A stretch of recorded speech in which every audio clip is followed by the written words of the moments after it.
Welcome back to part 2 of this. It's only a part 2 because the guys who fixed the engine didn't replace the drive shaft seal, so now I'm going to have to do that. But anyway, this is how it's looking after I cleaned it. The stuff that I bought that was meant to clean it, it just ended up soaking into the seat and doing that, so I've got to do all that all over again. If you remember from the last video, it's a million times better than what it was. I've cleaned everything in here and I've also sorted out the back.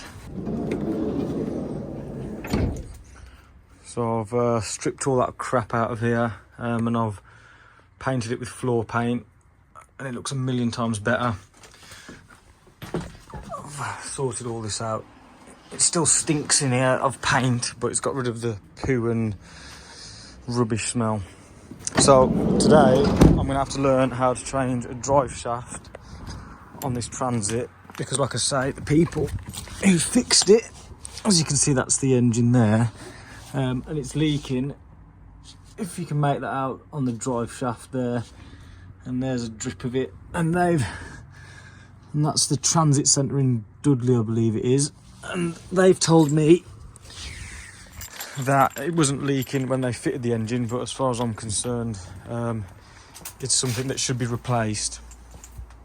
When you change an engine and you take the drive shafts out, you should change the drive shaft seals. Correct me if I'm wrong, but that's what I've been told in the past. So they're now saying that if I want it sorted, I'll have to pay for it after spending over £4,000 to get the engine rebuilt and injectors replaced and glow plugs replaced. And yeah, the bill just kept getting bigger and bigger and bigger. And now they're saying that I've got to pay more to get the drive shaft seals replaced, which I think should have been replaced when the engine was taken out, the drive shafts were taken out, but there we go. So the first part of it is we're going to take these off. Well, not take them off, I'm going to slacken them off and then undo this drive shaft nut. And I really hope I've got a socket that will fit on that.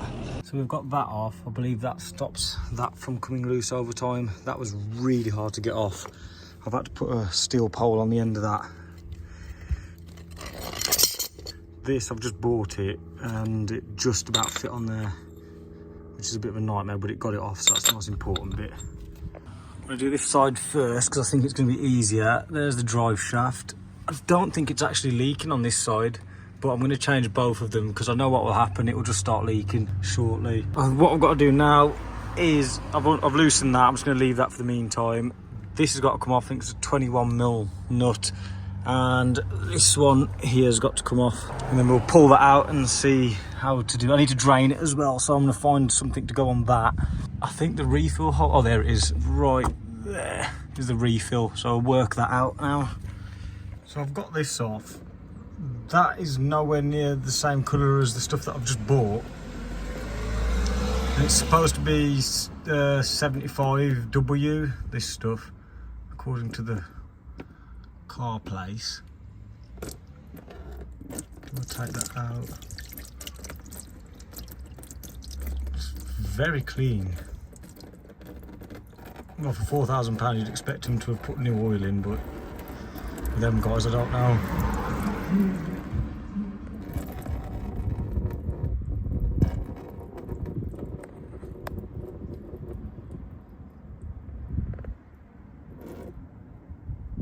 So I'm going to drain this down and then hopefully I've got the right drive shaft seals and hopefully I can get it all apart because I don't have a vehicle to go and drive to pick anything up that I may need.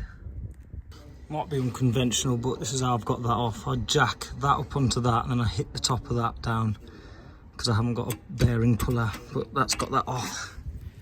This is what the transmission fluid looks like, and I ain't no expert, but I don't know if that's right. It looks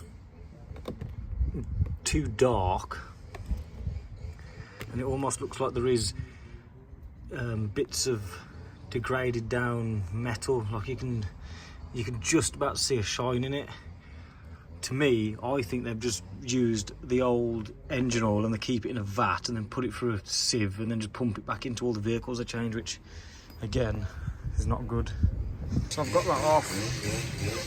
That's all loose now. That's out of there. So I think I just need to undo that.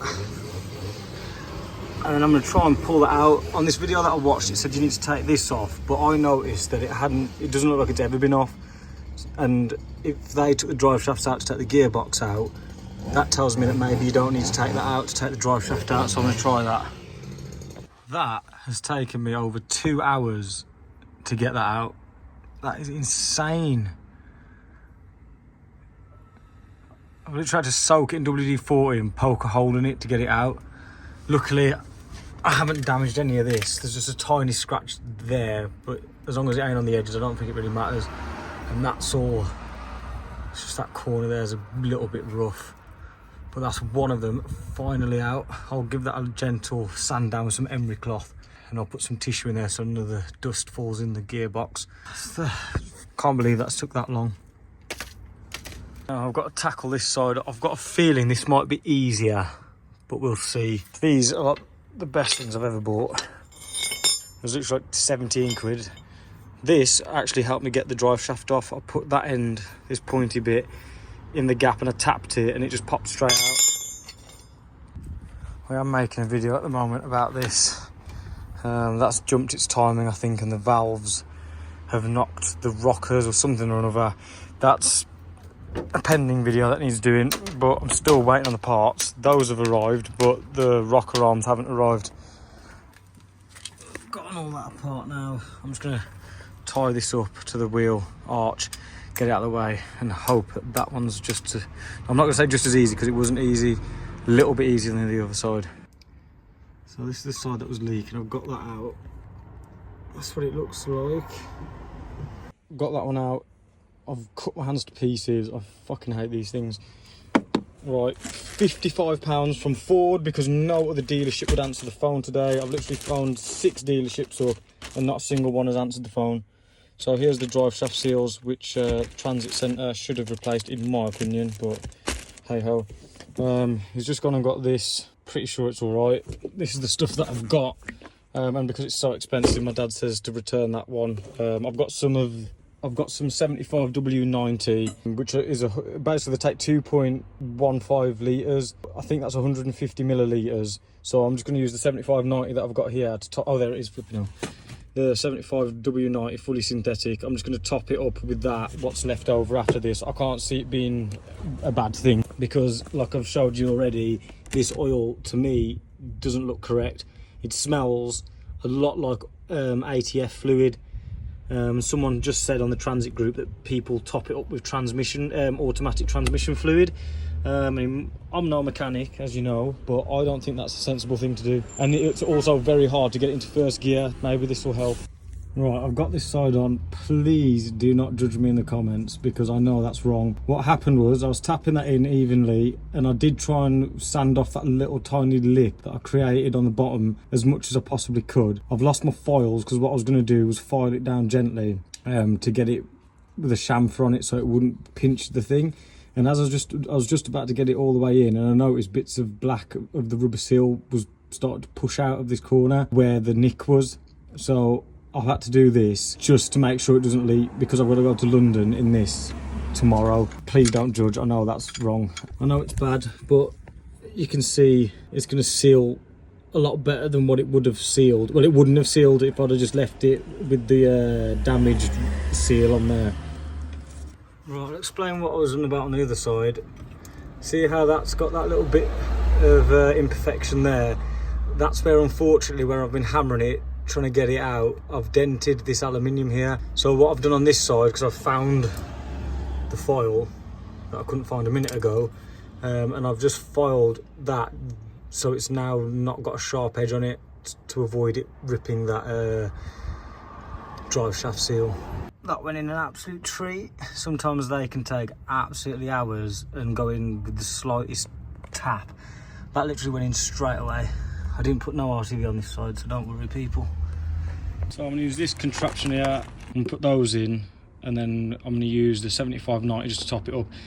So I totally forgot to record the end of this video, but it is back on the road. It's all sorted. Everything's fine. It all works. Well, we'll see for how much longer. We've done about 4,000 miles in it now. If you remember at the start of the video what mileage it was on, I can't. But it's served us well, and it's doing very well at the moment. So we'll see how this gets on The next video I'm going to be doing is the video of my Astra van, getting that back on the road, and then I'm going to follow up with a few series on where I get with that, potentially going on a road trip and things like that. So I'll see you on the next one.